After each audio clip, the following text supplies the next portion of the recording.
ಎಲ್ಲ ಮಾಸಗಳಲ್ಲಿಯೂ ಶ್ರೇಷ್ಠವಾದ ಮಾಸ ಅಂತ ಹೇಳಿದ್ರೆ ಕಾರ್ತಿಕ ಮಾಸ.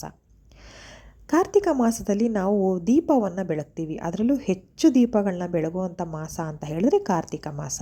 ಯಾಕೆ ಕಾರ್ತಿಕ ಮಾಸದಲ್ಲಿ ನಾವು ದೀಪವನ್ನು ಹೆಚ್ಚಾಗಿ ಬೆಳಗಬೇಕು ಅನ್ನೋದನ್ನು ನನ್ನ ಕೆಲವು ವಿಡಿಯೋಗಳಲ್ಲಿ ಹೇಳಿದ್ದೇನೆ. ಆಸಕ್ತಿ ಇರೋರು ಚೆಕ್ ಮಾಡಿ.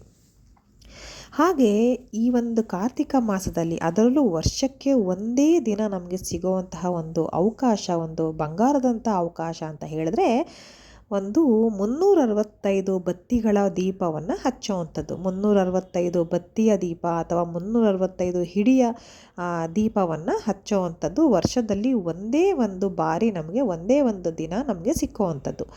ಆಯಿತಾ? ಅದು ಯಾವಾಗ ಅದರ ಆಚರಣೆಯನ್ನು ಮಾಡಬೇಕು, ಹಾಗೆ ಅದನ್ನು ಹೇಗೆ ಮಾಡಬೇಕು ಅನ್ನೋದನ್ನೆಲ್ಲ ನಾನು ಈ ಒಂದು ವಿಡಿಯೋದಲ್ಲಿ ಪೂರ್ತಿಯಾಗಿ ತಿಳಿಸ್ತಾ ಹೋಗ್ತೀನಿ.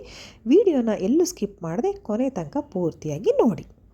ಈ 365 ಬತ್ತಿಗಳ ದೀಪವನ್ನು ನಾವು ಕಾರ್ತೀಕ ಹುಣ್ಣಿಮೆ ಎಂದು ಹಚ್ಚಬೇಕಾಗತ್ತೆ. ಹಾಗೆ ಇದನ್ನು ನೀವು ಅಂಗಡಿಗಳಲ್ಲೂ ಸಹ ತಗೊಂಡು ಬಂದು ಹಚ್ಬೋದು, ಅಥವಾ ಮನೆಯಲ್ಲಿ ಹಿರಿಯರು ಇದ್ದರೆ ಅವರು ಮಾಡಿಕೊಡ್ತಾರೆ ಅದನ್ನು ಕೂಡ ಹಚ್ಬೋದು, ಅಥವಾ ನಿಮಗೆ ಅದರದ್ದು ಹೇಗೆ ಮಾಡೋದಂತ ತಿಳಿದಿದ್ರೆ ಅದನ್ನು ಕೂಡ ನೀವು ತಯಾರು ಮಾಡಿಕೊಂಡು ಹಚ್ಬೋದಾಗತ್ತೆ. ಇದು ನೋಡೋದಕ್ಕೆ ಇದು ಈ ರೀತಿ ಇರುತ್ತೆ. ಇದನ್ನು ಹೇಗೆ ಮಾಡ್ತಾರೆ ಅಂತ ಹೇಳಿದ್ರೆ 365 ಹಿಡಿ ಲೆಕ್ಕದಲ್ಲಿ ತಗೊಳ್ತಾರೆ. ಅಂದರೆ ಒಂದು ಹಿಡಿ ಅಂತ ಲೆಕ್ಕ ತಗೊಳ್ತೀವಲ್ಲ, ಆ ಥರ ಒಂದೇ ಸಮನಾದ ಒಂದು ಚೂರು ಮಧ್ಯ ಕಟ್ಟಾಗದೇ ಇರೋ ಹಾಗೆ 365 ಹಿಡಿಯಿಂದ ಸೇರಿಸಿ ಈ ರೀತಿ ಒಂದು ದೀಪವನ್ನು ಅಥವಾ ಬತ್ತಿಯನ್ನು ತಯಾರು ಮಾಡ್ತಾರೆ. ಇನ್ನು ಕೆಲವು ಕಡೆಗಳಲ್ಲಿ 365 ಬತ್ತಿ ಅಂದರೆ ನಾವು ದೀಪಕ್ಕೆ ಹಾಕ್ತೀವಲ್ಲ ಜೋಡಿ ಬತ್ತಿಗಳು, ಆ ಥರದ ಬತ್ತಿಗಳನ್ನ 365 ಆಗಿ ಲೆಕ್ಕ ಹಾಕಿ ಅದಕ್ಕೆ ಒಂದು ದಾರವನ್ನು ಕಟ್ಟಿ ರೆಡಿ ಇಟ್ಕೊಳ್ತಾರೆ. ಅಂದರೆ ಎರಡೂ ಕೂಡ ನೀವು ಮಾಡಬಹುದು. 365 ಬತ್ತಿಗಳ ದೀಪನಾದರೂ ತಯಾರು ಮಾಡಬಹುದು, ಅಥವಾ 365 ಹಿಡಿಯನ್ನು ಸೇರಿಸಿ ಮಾಡಿರುವಂಥ ಈ ರೀತಿಯ ದೀಪವನ್ನು ಕೂಡ ಬೆಳಗ್ಬೋದು. ಶ್ರೇಷ್ಠ ಅಂತ ಹೇಳಿದ್ರೆ ಇದನ್ನೇ ಶ್ರೇಷ್ಠ ಅಂತ ಹೇಳ್ತಾರೆ. ಯಾಕಂದರೆ ಇದು ಮಾಡೋ ರೀತಿಯೇ ಸ್ವಲ್ಪ ವಿಭಿನ್ನವಾಗಿರುತ್ತೆ. 365 ಕೂಡ ನೀಟಾಗಿ ಒಂದಕ್ಕೊಂದು ಹೊಂದಿಕೊಂಡು ಇರುತ್ತೆ. ಆಯಿತಾ? ನೋಡಿ, ಇದು ಅಂಗಡಿನಲ್ಲಿ ಸಿಕ್ಕತ್ತೆ, ಅಥವಾ ನಾನು ಹೇಳ್ದಂಗೆ ನೀವೇ ತಯಾರು ಮಾಡ್ಕೋಬೋದು, ಅಥವಾ ನಿಮ್ಮ ಮನೆಯಲ್ಲಿ ಅತ್ತೆ ಅಥವಾ ಅಮ್ಮ ಹಿರಿಯರು ಯಾರಿರ್ತಾರೆ ಅವ್ರಿಗೆ ಇದ್ರ ಬಗ್ಗೆ ಐಡಿಯಾ ಇದ್ದರೆ ಅವ್ರು ಮಾಡಿಕೊಡ್ತಾರೆ. ಇದನ್ನು ನೀವು ಹಚ್ಚಬೇಕಾಗತ್ತೆ. ಹಾಗೆ ಇದನ್ನು ನಾವು ಎಲ್ಲಿ ಹಚ್ಚಬೇಕು ಅನ್ನೋದು ಈಗ ವಿಚಾರ. ಇದನ್ನು ದೇವಸ್ಥಾನಗಳಲ್ಲಿ ಹಚ್ಚಿದರೆ ತುಂಬಾ ಶಕ್ತಿಯುತವಾದ್ದು ಅಂತ ಹೇಳಲಾಗುತ್ತೆ. ಅದರಲ್ಲೂ ಶಿವನ ದೇವಸ್ಥಾನ ಅಂದರೆ ಈಶ್ವರನ ದೇವಸ್ಥಾನ ಆಗಿರ್ಬೋದು, ಅಥವಾ ಆಂಜನೇಯ ಸ್ವಾಮಿ ಇರುವಂತಹ ದೇವಸ್ಥಾನ ಆಗಿರ್ಬೋದು. ಎರಡರಲ್ಲಿ ಯಾವುದಾದ್ರು ನೀವು ಒಂದು ದೇವಸ್ಥಾನದಲ್ಲಿ ಹಚ್ಬೋದು. ಅಥವಾ ನಿಮ್ಮ ಮನೆ ಸುತ್ತಮುತ್ತ ಈ ಒಂದು ದೇವಸ್ಥಾನ ಇಲ್ಲ ಆದರೆ ಮೇನ್ ದೇವಸ್ಥಾನದಲ್ಲಿ ಈ ಒಂದು ದೇವರು ಇದೆ ಅಂತ ಹೇಳಿದ್ರೆ ಅಲ್ಲೂ ಕೂಡ ನೀವು ಹೋಗಿ ಇದನ್ನು ಹಚ್ಬೋದು. ಕೆಲವರು ಇದನ್ನು ತಮ್ಮ ಮನೆಗಳಲ್ಲೇ ಕಾರ್ತಿಕ ಹುಣ್ಣಿಮೆಯ ದಿನ ಮನೆಗಳಲ್ಲೇ ಹಚ್ಕೊಳ್ತಾರೆ. ಆದರೆ ಇದು ಮನೆಗಳಲ್ಲಿ ಹಚ್ಚೋದಕ್ಕಿಂತ ದೇವಸ್ಥಾನದಲ್ಲಿ ಹಚ್ಚಿದ್ರೆ ತುಂಬಾ ಶಕ್ತಿಯುತವಾಗಿರುತ್ತೆ ಅಂತ ಹೇಳ್ತಾರೆ. ಯಾಕಂದರೆ ದೇವಸ್ಥಾನದಲ್ಲಿ ದೇವ್ರನ್ನ ಒಂದು ಪ್ರಾಣ ಪ್ರತಿಷ್ಠೆ ಮಾಡಿರ್ತಾರೆ, ದೇವರನ್ನು ಆಹ್ವಾನ ಮಾಡಿ ಕೂರಿಸಿರ್ತಾರೆ. ಅಲ್ಲಿ ಪೂಜೆ ಪುನಸ್ಕಾರಗಳು, ವ್ರತ ಆಚರಣೆಗಳು, ಹಾಗೆ ಒಂದು ಹೋಮ ಹವನಗಳು ಎಲ್ಲವೂ ನಡೆಯುವಂಥ ಸ್ಥಾನ ಆಗಿರುತ್ತೆ ಹಾಗಾಗಿ ಅಲ್ಲಿರುವಂಥ ದೇವರಿಗೆ ತುಂಬಾ ಶಕ್ತಿ ಇರುತ್ತೆ. ಹಾಗಾಗಿ ನೀವು ದೇವಸ್ಥಾನಗಳಲ್ಲಿ ಈ ಒಂದು ದೀಪವನ್ನು ಹಚ್ಚಿ ಬರೋದು ತುಂಬಾ ಶ್ರೇಷ್ಠ. ಹಾಗೆ ಅದರ ಫಲಗಳು ಬೇಗ ನಮಗೆ ದೊರೆಯುತ್ತೆ ಅಂತ ಹೇಳಲಾಗುತ್ತೆ. ಹಾಗಾಗಿ ನೀವು ಹೆಚ್ಚಾಗಿ ದೇವಸ್ಥಾನಕ್ಕೆ ಹೋಗಿ ಇದನ್ನು ಹಚ್ಚೋದೊಂದು ಪದ್ಧತಿನ ಇಟ್ಕೋಬೇಕಾಗುತ್ತೆ. ಇದನ್ನು ಹೇಗೆ ಹಚ್ಚಬೇಕಂತ ಹೇಳಿದ್ರೆ ಹಾಳೆ ತಟ್ಟೆನ ರೆಡಿ ಮಾಡ್ಕೊಳ್ಳಿ. ಅಂದರೆ ಹಾಳೆ ಅಂದರೆ ಅಡಿಕೆ ಇದರಿಂದ ತಯಾರು ಮಾಡ್ತಾರಲ್ಲ ಅದು ಹಾಳೆ ತಟ್ಟೆ, ಅಥವಾ ನೀವು ಮುತ್ತುಗದ ಎಲೆ ಬರುತ್ತಲ್ಲ ಅದು ಕೂಡ ಉಪಯೋಗಿಸ್ಬೋದು. ಯಾವುದಾದ್ರು ಉಪಯೋಗಿಸ್ಬೋದು, ಏನೂ ತೊಂದರೆ ಇಲ್ಲ. ನೀವು ದೇವಸ್ಥಾನದಲ್ಲಿ ಹಚ್ಚಿ ಬರೋದ್ರಿಂದ ನಾನು ಇವೆರಡನ್ನು ನಿಮಗೆ ತಿಳಿಸ್ಕೊಡ್ತಾ ಇದ್ದೀನಿ. ಇವೆರಡರಲ್ಲಿ ಯಾವುದನ್ನಾದರೂ ಕೂಡ ನೀವು ತಗೊಳ್ಬೋದು. ಅದರ ಮೇಲೆ ಸ್ವಲ್ಪ ಅಕ್ಕಿಯನ್ನು ಹಾಕಿ ನೀವು ಹಚ್ಚಬೇಕಾಗುತ್ತೆ.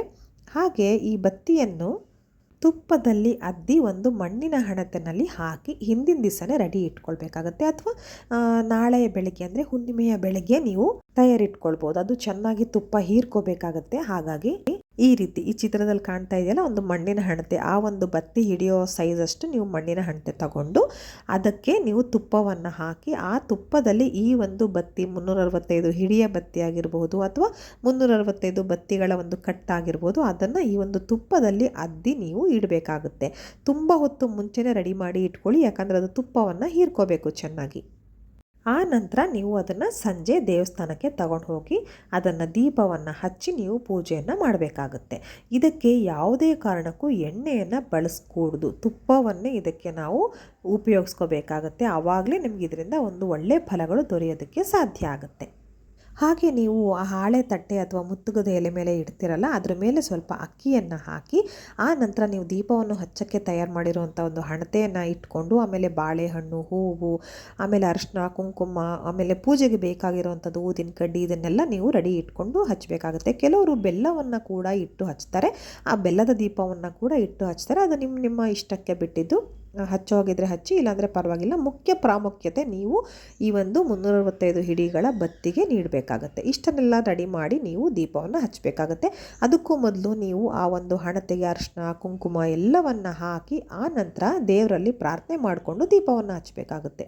ಏನು ಪ್ರಾರ್ಥನೆ ಮಾಡ್ಕೋಬೇಕಂತ ಹೇಳಿದ್ರೆ, ನೀವು ಪ್ರತಿದಿನ ಹೋಗಿ ನೀವು ದೇವರಲ್ಲಿ ಹೋಗಿ ದೀಪವನ್ನು ಹಚ್ಚಿ ಬರೋದಕ್ಕೆ ಆಗಲ್ಲ. ಮನೆಯಲ್ಲಷ್ಟೇ ನಾವು ದೀಪವನ್ನು ಹಚ್ಬೋದು. ದೇವಸ್ಥಾನಕ್ಕೆ ಹೋಗಿ ಪ್ರತಿನಿತ್ಯ ನೀವು ದೀಪವನ್ನು ಹಚ್ಚೋಕ್ಕಾಗಲ್ಲ. ಅಥವಾ ಮನೆಯಲ್ಲೂ ಕೂಡ ಪ್ರತಿನಿತ್ಯ ಸಂಕಲ್ಪವನ್ನು ಹಿಡಿದು ನನಗೆ ಈ ಕೆಲಸ ಮಾಡಿಕೊಡು ಅಥವಾ ಆ ಕೆಲಸ ಮಾಡಿಕೊಡು, ಇದು ಒಂದು ಏನಾದರೂ ಒಂದು ನನಗೆ ಆಗಬೇಕಾಗಿತ್ತು ಈ ಕೆಲಸ, ಈ ರೀತಿ ನೀವು ಪ್ರತಿನಿತ್ಯ ಒಂದು ಸಂಕಲ್ಪವನ್ನು ಹಿಡಿದು ನೀವು ದೀಪವನ್ನು ಹಚ್ಚೋದಕ್ಕೆ ಆಗೋದಿಲ್ಲ. ವ್ರತಾಕತೆಗಳು, ಒಂದು ವಿಶೇಷ ದಿನಗಳಲ್ಲಿ ಮಾತ್ರ ನೀವು ಹೀಗೆ ಬೇಡಿಕೊಂಡು ದೀಪವನ್ನು ಹಚ್ಚಬೇಕಾಗತ್ತೆ ಅಷ್ಟೇ. ಆದರೆ ನಾವು ನಾಳೆ ಅಂದರೆ ಕಾರ್ತಿಕ ಹುಣ್ಣಿಮೆಯಂದು ಹಚ್ಚೋವಂಥ ಈ 365 ಹಿಡಿ ದೀಪ ಏನಿದೆ, ಇದನ್ನು ಹಚ್ಚೋಕ್ಕೂ ಮುಂಚೆ ಅಥವಾ ಹಚ್ಚಿದ ತಕ್ಷಣ ನೀವು ಹೀಗೆ ಪ್ರಾರ್ಥನೆ ಮಾಡ್ಕೋಬೇಕಾಗುತ್ತೆ. ಏನು ಅಂತ ಹೇಳಿದ್ರೆ, ನೀವು ಯಾವ ದೇವಸ್ಥಾನದಲ್ಲಿ ಹೋಗಿ ಹಚ್ತಿದ್ದೀರಾ ಆ ದೇವರ ಸಂಕಲ್ಪ ಮೊದಲು ತಗೊಳ್ಳಿ. ಆಂಜನೇಯನ ನೆನಿರಿ ಅಥವಾ ಶಿವನ ನೆನ್ಕೊಳ್ಳಿ. ಯಾಕಂದರೆ ಯಾವ ದೇವಸ್ಥಾನ ಹೋಗಿರ್ತೀರ ಅದು ನಿಮಗೆ ಗೊತ್ತಿರುತ್ತೆ. ಆ ದೇವರನ್ನ ಬೇಡ್ಕೊಳ್ತಾ ನೀವು ವರ್ಷ ಪೂರ್ತಿ ನಾನು ಬಂದು ನಿನಗೆ ದೀಪವನ್ನು ಹಚ್ಚಿ ನನಗೆ ಒಳ್ಳೇದು ಮಾಡಿಕೊಡು ಅನ್ನೋ ಒಂದು ಈ ರೀತಿಯಲ್ಲಿ ಸಂಕಲ್ಪ ಮಾಡ್ಕೊಳ್ಳೋದಕ್ಕೆ ನನ್ನಿಂದ ಆಗಲ್ಲ. ಆದ್ದರಿಂದ ಕಾರ್ತಿಕ ಹುಣ್ಣಿಮೆ ಈ ಒಂದು ಶುದ್ಧವಾದ ದಿನ, ಶ್ರೇಷ್ಠವಾದ ದಿನದಲ್ಲಿ ಬಂದು ನಾನು ಈ ಒಂದು 365 ಹಿಡಿ ದೀಪ ಅಥವಾ 365 ಬತ್ತಿಗಳ ದೀಪವನ್ನು ನಿನಗೆ ಹಚ್ಚಿ ಅರ್ಪಿಸ್ತಾ ಇದ್ದೀನಿ, ಪೂಜಿಸ್ತಾ ಇದ್ದೀನಿ. ಹಾಗಾಗಿ ನನಗೆ ಹಾಗೆ ನನ್ನ ಕುಟುಂಬಕ್ಕೆ ಯಾವುದೇ ರೀತಿ ಮುಂದೆ ತೊಂದರೆ ಬರೋದಿದ್ರೆ, ಒಂದು ದುಷ್ಟಶಕ್ತಿಗಳ ಕಾಟ ಇರಬಹುದು, ಅಥವಾ ಸಾಲ ಬಾಧೆ ಇರ್ಬೋದು, ಮಾನಸಿಕ ಹಿಂಸೆ ಇರ್ಬೋದು, ಅಥವಾ ಮನೆಯಲ್ಲಿ ಗಂಡ ಹೆಂಡತಿ ಜಗಳ ಇರ್ಬೋದು, ಮಕ್ಕಳಿಂದ ಏನಾದರೂ ಒಂದು ಸಮಸ್ಯೆ ಇರ್ಬೋದು, ಅನಾರೋಗ್ಯ ಇರ್ಬೋದು, ಯಾವುದೇ ರೀತಿ ಸಮಸ್ಯೆ ಇದ್ದರೂ ಕೂಡ ಅದನ್ನು ಬಗೆಹರಿಸ್ಕೊಡ್ತಾ ಇರಬೇಕು. ಆ ಸಮಸ್ಯೆಗಳನ್ನ ತಡೆದು ಹಾಕ್ತಾ ಇರಬೇಕು. ಈ ರೀತಿಯಾಗಿ ಬೇಡಿಕೊಂಡು ನೀವು ಎಲ್ಲವನ್ನು ಅದು ಅಡ್ಡ ಮಾಡಿ ನನಗೆ ನನ್ನ ಕುಟುಂಬಕ್ಕೆ ಒಂದು ರಕ್ಷೆಯನ್ನು ನೀಡಬೇಕು ಅಂತ ಹೇಳಿಕೊಂಡು ನೀವು ಇದೇ ರೀತಿ ಸಂಕಲ್ಪವನ್ನು ಮಾಡಿಕೊಂಡು ಈ ಒಂದು ದೀಪವನ್ನು ಪೂಜೆ ಮಾಡಬೇಕಾಗತ್ತೆ. ಹಾಗೆ ಈ ದೀಪದಲ್ಲೇ ನೀವು ಆ ದೇವರಿಗೆ ಆರತಿ ಎತ್ತಬೇಕಾಗತ್ತೆ. ಶಿವನ ದೇವಸ್ಥಾನ ಅಥವಾ ಆಂಜನೇಯ ಸ್ವಾಮಿ ದೇವಸ್ಥಾನ, ಹೀಗೆ ಈ ರೀತಿ ನೀವು ಸಂಕಲ್ಪ ಮಾಡಿಕೊಂಡು ಪೂಜೆ ಮಾಡಿದ್ದೇ ಆದಲ್ಲಿ, ದೀಪವನ್ನು ಹಚ್ಚಿದ್ದೇ ಆದಲ್ಲಿ ನಿಮಗೆ ಗೊತ್ತಾಗುತ್ತೆ ಎಷ್ಟು ಚೇಂಜಸ್ ಇರುತ್ತೆ ಲೈಫಲ್ಲಿ. ಒಂದು ಪಾಸಿಟಿವ್ ಚೇಂಜಸ್ ಇರುತ್ತೆ. ನಿಮಗೆ ಒಂದು ಮನಸ್ಸಿಗೆ ಒಂಥರ ನೆಮ್ಮದಿ ಇರುತ್ತೆ. ನೋಡಿ, ಈಗ ನಾನು ಹೇಳಿದ್ದೀನಲ್ಲ, ಈ ರೀತಿ ತಪ್ಪದೇ ಮಾಡಿ ನೋಡಿ. ನಾಳೆನೇ ಈ ಒಂದು ವಿಶೇಷವಾದ ದಿನ ಇರುತ್ತೆ, ಕಾರ್ತಿಕ ಹುಣ್ಣಿಮೆ. ಹಾಗೆ ನೀವು ಒಬ್ಬರೊಬ್ಬರೇ ಹೋಗಿ ಈ ಒಂದು ದೀಪವನ್ನು ಹಚ್ಚೋದಕ್ಕಿಂತ ನಿಮ್ಮ ಕುಟುಂಬದಲ್ಲಿ ಎಷ್ಟು ಜನ ಇರ್ತೀರಾ, ಗಂಡ ಹೆಂಡತಿ ಮಕ್ಕಳು ಅಥವಾ ಅತ್ತೆ ಮಾವ, ಯಾರ್ಯಾರಿಗೆ ಸಾಧ್ಯ ಆಗುತ್ತೆ ಅವ್ರನ್ನೆಲ್ಲ ಕರ್ಕೊಂಡೋಗಿ ಈ ಒಂದು ದೀಪವನ್ನು ಹಚ್ಚಿ ಬನ್ನಿ.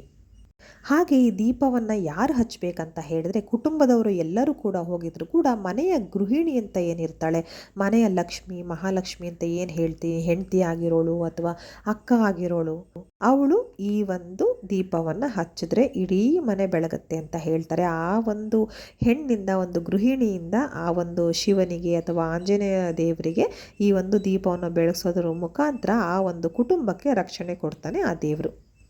ಹಾಗೆ ಇದನ್ನು ಯಾವ ಸಮಯದಲ್ಲಿ ನಾವು ಹಚ್ಚಬೇಕು ದೇವಸ್ಥಾನದಲ್ಲಿ ಅಂತ ಹೇಳಿದರೆ, ಸೂರ್ಯಾಸ್ತದ ಬಳಿಕ ಹಚ್ಚಬೇಕಾಗತ್ತೆ. ನೀವು ಸ್ವಲ್ಪ ಹೊತ್ತು ಮುಂಚೆನೇ ಹೋಗಿ ಎಲ್ಲವನ್ನು ನೀವು ತಯಾರು ಮಾಡಿಕೊಂಡು ಅದಕ್ಕೆ ಒಂದು ಅಲಂಕಾರವನ್ನು ಮಾಡಿ, ಅರಿಶಿನ ಕುಂಕುಮ ಹೂವನ್ನಿಟ್ಟು ಅಕ್ಕಿಯನ್ನು ಹಾಕಿ ಆ ನಂತರ ಹಣತೆಯನ್ನು ಇಟ್ಟು ಎಲ್ಲ ತಯಾರು ಮಾಡ್ಕೊಳ್ಳೋ ತನಕ ಅಷ್ಟು ಸಮಯ ಆಗುತ್ತೆ. ಆ ಸಮಯದಲ್ಲಿ ನೀವು ಈ ಒಂದು 365 ಹಿಡಿ ದೀಪವನ್ನು ಹಚ್ಚಿ ಬರಬೇಕಾಗತ್ತೆ. ನಾ ಹೇಳ್ದಂಗೆ ಕುಟುಂಬದವರ ಜೊತೆನೇ ಹೋಗಿ ಅವರ ಜೊತೆನೇ ಹಚ್ಚಿ ಅಲ್ಲೇ ಒಂದು ದೇವಸ್ಥಾನದಲ್ಲಿ ಸ್ವಲ್ಪ ಹೊತ್ತು ಕೂತು ನಿಮ್ಮ ಪ್ರಾರ್ಥನೆಗಳೇನಿರುತ್ತೆ, ನಿಮ್ಮ ಬೇಡಿಕೆಗಳೇನಿರುತ್ತೆ ಎಲ್ಲವನ್ನು ದೇವ್ರ ಹತ್ರ ಬೇಡಿಕೊಂಡು ಬನ್ನಿ. ಎಲ್ರಿಗೂ ಒಳ್ಳೆಯದಾಗತ್ತೆ.